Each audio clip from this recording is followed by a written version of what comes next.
این بازی که به صورت گروهی انجام میشه، بچه ها لازمه که یک شیئی که مثل این لیوان ها یا کاپ گیم هست رو با چوبک یا هر شیئی که به نظر میشه جایگزین کرد مثل مداد ماژیک استفاده کنن تا بتونن با ظرافت این لیوان رو بین خودشون جابجا کنن.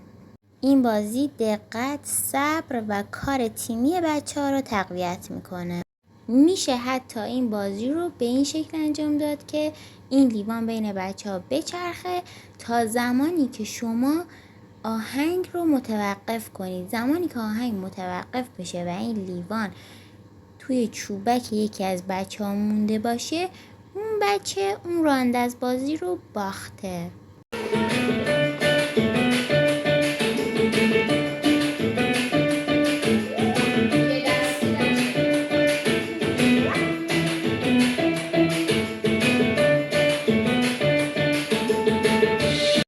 بازی بعدی که هدفگیری و دقت بین چشم و دست بچه ها یا همون عصب و عضله رو قوی میکنه، بازی که خیلی هیجان انگیزه و بچه ها خیلی دوستش دارن و پیشنهاد میکنیم حتما انجامش بدید.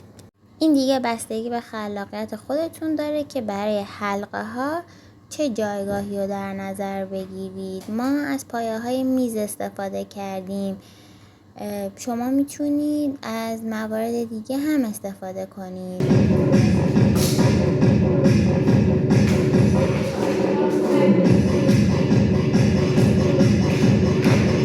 این بازی که بچه ها خیلی دوستش دارن و ما برای شروع کلاس و وارماپ ازش استفاده میکنیم، هم یه ماشین بازی یا قطار بازی باحاله، هم که با استفاده از بادی پرکاشن و یه نوع بازی ریتمیکه که فوق العاده است و بچه ها رو حسابی هم از لحاظ ذهنی هم روحیه‌شون رو آماده میکنه برای اینکه کلاس رو شروع کنیم.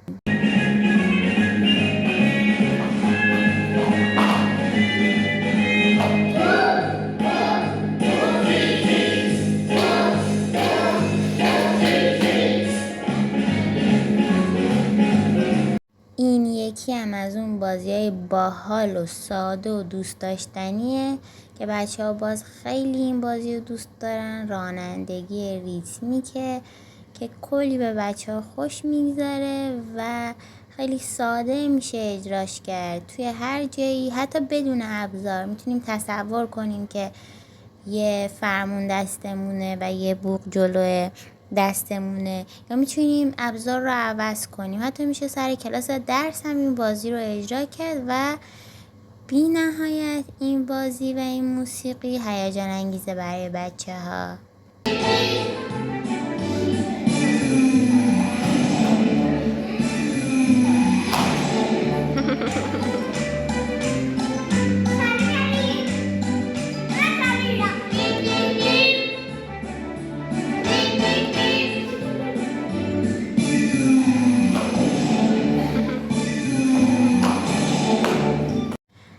این بازی یه بازی چالش برانگیزه که بچه ها بعد از یه مسیر استوانه‌ای مانند مثل این فوم ها که ما استفاده کردیم، ابزار کوچیکی مثل در بطری ها رو عبور بدن. بعد از اون ما از بچه ها خواستیم با در بطری ها شکل هایی که به نظرشون میشه ساخت رو بسازن و یه جوری خواستیم ذهنشون رو به کار بگیرن و خلاقیت به خرج بدن. شما چی درست کردی؟ کیک. چه کیک خوشگلی. کیک چی؟ خانم به من نمیگه کیک قلبی. کیک قلبی دایره‌ای. قبوله. شما چی درست کردی؟ نشونه آب و از این قراره چی و چی؟ یکیش ب. این به کوچولوه، این به بزرگ. این ته بود. خب نقطه‌های بالاش بود.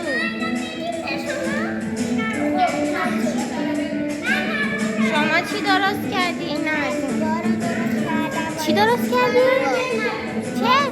با رو درست آها با اوکی. با خب یه دونه ت یه دونه کد قبوله. شما چی درست کردید؟ آها یه آدم قبوله. خوشگل شده. خداحافظ. این یکی بازی از اون بازی است که حتی بزرگتران با دیدنش به وجد میان و دوست دارن انجامش بدن. یه نوع ماهیگیری خیلی باحال و هیجان انگیزه که بچه ها کلی واسش انرژی میگیرن. این بازی خیلی راحته، خیلی ساده است، اما کلی به بچه ها انرژی خوب میده. به سر یه فوم یا هر ابزاری که فکر میکنید مناسبه چسب نواری وصل میکنید و بچه ها بعد ماهی که اینجا ماهی های ما توپی هستن رو شکار کنن و بذارن توی حلقه خودشون. در آخر هم فردی که بتونه توی یه زمان مشخص ماهی های بیشتری جمع کرده باشه طبیعتاً برنده بازیه.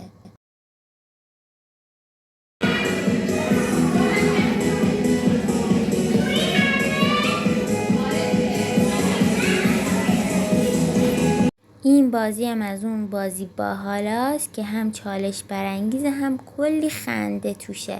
یه نوع صندلی بازیه اما این دفعه متفاوت تر. یه نفر بدون صندلی همون شروع بازی وسط وای میسته و دوستای دیگهش روی صندلی هن. ریتم موزیک که عوض میشه و مربی فرمان حالا رو میگه، بچه ها همه باید از روی صندلی پاشن و برن روی صندلی جدید بشینن. الان اون گرگ بازی یا اون فردی که بدون صندلی بوده زمان داره که وقتی بچه ها از جاشون پا میشن برای خودش یه جایگاه پیدا کنه و هر دفعه ممکنه که گرگ ما عوض بشه و این خیلی برای بچه ها جالب و دوست داشتنیه. پاشید الان